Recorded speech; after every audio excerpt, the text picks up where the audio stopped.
UP में Sunday यानी 20 फरवरी को तीसरे चरण के चुनाव संपन्न हो गए और इसके साथ ही अब चौथे चरण के लिए मतदान होने वाले। और इस बीच सभी पार्टियां पूरे दमखम के साथ प्रचार करने में लगी और इसी फेज में अयोध्या सहित कुछ सीटें बहुत ही महत्वपूर्ण मानी जा रही, जहां से कई दिग्गज नेता चुनावी मैदान में हैं।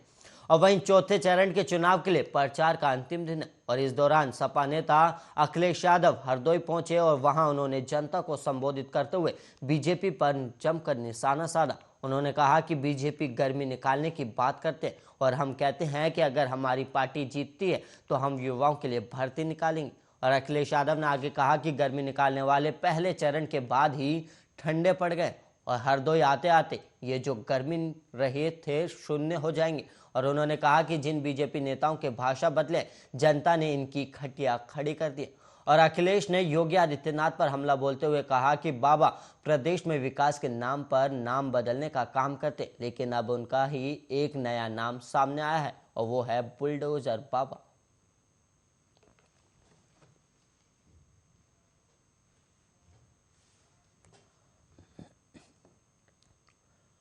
और वहीं कांग्रेस नेता प्रियंका गांधी वाड्रा ने सोमवार को यूपी स्थित लखनऊ में चुनावी रोड शो किया और इस दौरान उन्होंने प्रधानमंत्री नरेंद्र मोदी के बयान पर प्रतिक्रिया भी दी, जिसमें उन्होंने कहा था कि कांग्रेस और सपा आतंकियों से सहानुभूति रखते हैं। और कांग्रेस की यूपी प्रभारी ने पीएम के बयान पर कहा कि पीएम ये सब बातें सिर्फ चुनाव की वजह से कह रहे। और प्रियंका ने आगे कहा कि ये बात वो भी जानते हैं कि ये सच नहीं है, सिर्फ चुनाव के चलते ये चल रहा है। और वहीं उन्हें अहम मुद्दों पर बात करनी चाहिए और तमाम सरकारी पद खाली होने के बावजूद आखिर यूपी में इतनी बेरोजगारी क्यों है। और कांग्रेस नेता ने आगे कहा कि पीएम ने महंगाई, बेरोजगारी और छुट्टा जानवरों पर कुछ नहीं कहा और चुनाव में वो कह रहे हैं कि उनको अब इस बारे में जानकारी मिली है। क्या सीएम ने उनको जानकारी दी? और सरकारी पद खाली हैं तो बेरोजगारी क्यों है? और छत्तीसगढ़ में छुट्टा जानवरों की समस्या सुलझिए। और इससे पहले यूपी में चल रहे विधानसभा चुनाव के लिए कांग्रेस महासचिव ने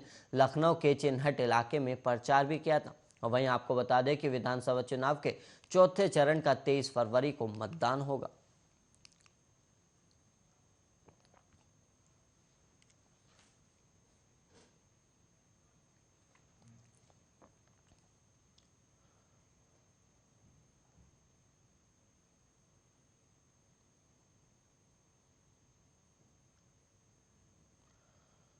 और वहीं चारा घोटाले के 5वें केस में दोषी लालू प्रसाद यादव को सजा सुना दी गई है और सीबीआई कोर्ट ने लालू प्रसाद को 5 साल की सजा का ऐलान किया और साथ ही 60 लाख रुपए का जुर्माना भी लगाया गया।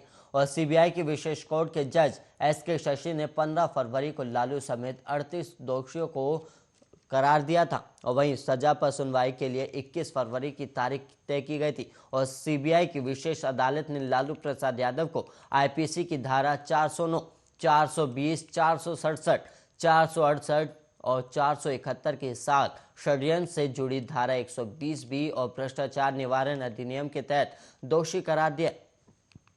और इस मामले में सीबीआई ने कुल 117 आरोपियों के खिलाफ आरोप पत्र दाखिल किया था, जबकि 148 आरोपियों के खिलाफ 26 सितंबर 2005 में ही आरोप तय किए गए थे। और चारा घोटाले के 4 विभिन्न मामलों में 14 साल तक की सजा पा चुके लालू प्रसाद यादव समेत 99 लोगों के खिलाफ अदालत ने सभी पक्षकारों की बहस सुनने के बाद 29 जनवरी को अपना फैसला सुरक्षित रख लिया था।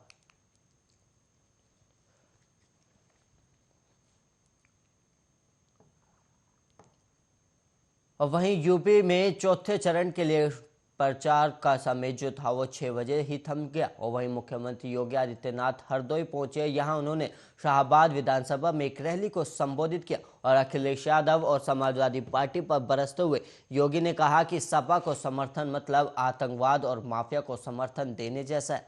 और उन्होंने ये भी कहा कि सपा मुखिया को जनता से नाक रगड़कर माफी मांगनी चाहिए। और साल 2012 से 2017 यूपी में अखिलेश यादव की सरकार थी और सपा की सरकार पर निशाना साधते हुए सीएम योगी ने कहा कि पहले बिजली की जाती थी और मजहब होती थी और ईद और मुहर्रम होता था तो बिजली आएगी और होली दिवाली पर नहीं आएगी। और आज ऐसा भेदभाव नहीं है। आज चाहे होली हो या दिवाली हो या ईद मुहर्रम हो या क्रिसमस या शिवरात्रि, सबको बिजली देने का कार्य डबल इंजन की सरकार ने किया है।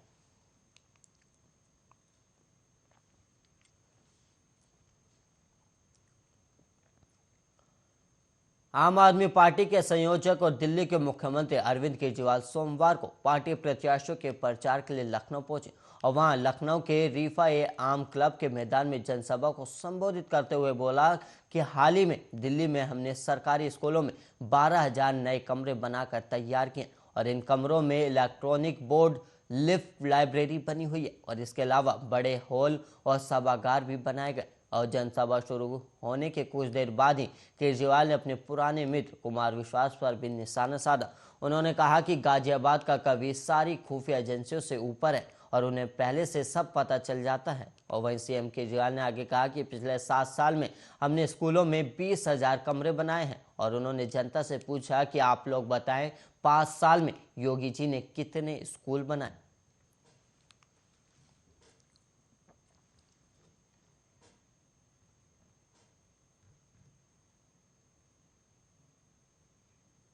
ये बाकी वाले झूठ बोल रहे हैं, जितने कह रहे हैं करेंगे, ये सारे झूठ बोल रहे हैं। हम ही कर सकते हैं 24 घंटे बिजली और मुफ्त बिजली।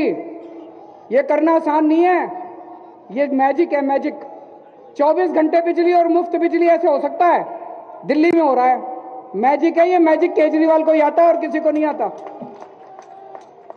दिल्ली में हमने स्कूल बड़े शानदार कर दिए, अस्पताल बड़े शानदार कर दिए, यहां भी करेंगे।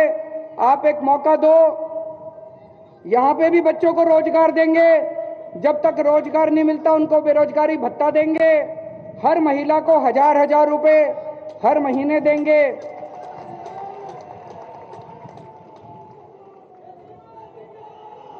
मेरे पास एक आदमी आया, बोला केजरीवाल जी गारंटी तो बड़ी बड़ी कर रहे हो, जीतोगे क्या? मैंने कहा देखो भाई साहब, सारे जो सर्वे आ रहे हैं वो सर्वे ये दिखा रहे हैं कि हंग हो सकता है कि किसी को भी बहुमत ना मिले।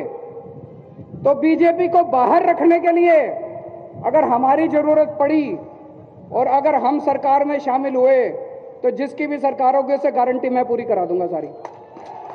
ये बाकी वाले झूठ बोल रहे हैं, जितने कह रहे हैं करेंगे, ये सारे झूठ बोल रहे हैं। हम ही कर सकते हैं 24 घंटे बिजली और मुफ्त बिजली।